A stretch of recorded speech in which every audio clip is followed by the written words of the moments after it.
रहस्यमयी फिल्में तो आपने खूब देखी होंगी, लेकिन आज हम आपको एक रहस्यमयी खबर दिखाने जा रहे हैं जो कहीं और की नहीं बल्कि कटरा बाजार के उसी प्राइमरी स्कूल की है जिसका नाम इन दिनों एक नटवर लाल मास्टर की वजह से खूब चर्चा में है। और हो भी क्यों ना, क्योंकि जो कांड उस स्कूल में एक के बाद एक हो रहा है वो वाकई में किसी थ्रिलर मूवी से कम नहीं है। तो फिलहाल कटरा बाजार के इस स्कूल का नाम तो आपने सुना ही होगा, साथ ही ये भी सुना होगा कि हाल ही में यहाँ के प्रधानाचार्य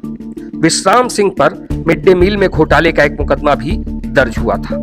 विश्राम सिंह पर आरोप था कि उन्होंने ग्राम प्रधान के साइन कर दिए गए चेक में हेराफेरी करके उसकी राशि 100 से 150 गुना तक बढ़ा दी और उसका पेमेंट ले लिया। साल भर के भीतर ऐसी 16 चेकों के जरिए प्रधानाचार्य विश्राम सिंह ने पहले तो 10 लाख रुपए का गबन किया और जब इसी गबन को लेकर उनके खिलाफ मुकदमा दर्ज हुआ तो अब वो भागे भागे फिर रहे हैं,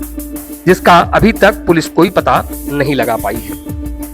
फिलहाल ये सब कुछ अभी कटरा बाजार के इस स्कूल में चल ही रहा था कि कल ही की तारीख में इस विद्यालय के एक शिक्षक ने वो कर लिया जिसकी किसी ने कल्पना तक नहीं की थी। जबकि अगर देखा जाए तो शिक्षक राजेश विमल ने कलपालपुर के छिट्टापुर रेलवे क्रॉसिंग पर जिस तरह से आत्महत्या की, उसकी तैयारी उसने काफी पहले से ही कर रखी थी। इसके लिए बाकायदा उसने एक सादे कागज पर अपने मोबाइल फोन का वो अनलॉक पासवर्ड भी लिख रखा था जिसके जरिए उसके मरने के बाद उसकी सूचना उसके घर वालों को दी जा सके। इतना ही नहीं, ट्रेन के आने से पहले ही वो अपनी कार से वहां पहुंचता है, कुछ देर तक कार में बैठने के बाद बाहर निकलता है और क्रॉसिंग से कुछ दूर जाकर रेलवे ट्रैक के किनारे टहलने लगता है।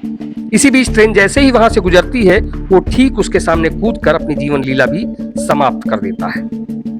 तो फिलहाल ये कुछ घटनाक्रम था जो कल छिट्टापुर रेलवे क्रॉसिंग के पास देखने को मिला, जिसकी पुष्टि यहाँ रहे प्रत्यक्षदर्शियों ने भी की है। ऐसे में सवाल इस बात का उठता है कि जब राजेश विमल पर नारायणपुर कला स्कूल में हुए मिड डे मील घोटाले का कोई मामला ही नहीं था और दूर दूर तक कहीं वो इस मामले में इन्वॉल्व भी नहीं थे, तो फिर उन्होंने ऐसा किया क्यों? क्या इसके पीछे भी कोई गहरी साजिश थी या फिर कोई ऐसी बात जिसका पता ना तो उसके घर वालों को था ना ही उस विद्यालय में तैनात किसी और शिक्षक को? क्योंकि राजेश विमल की अगर बात करें तो उनके संबंध विद्यालय के प्रधानाचार्य विश्राम सिंह से बेहद ही अच्छे थे।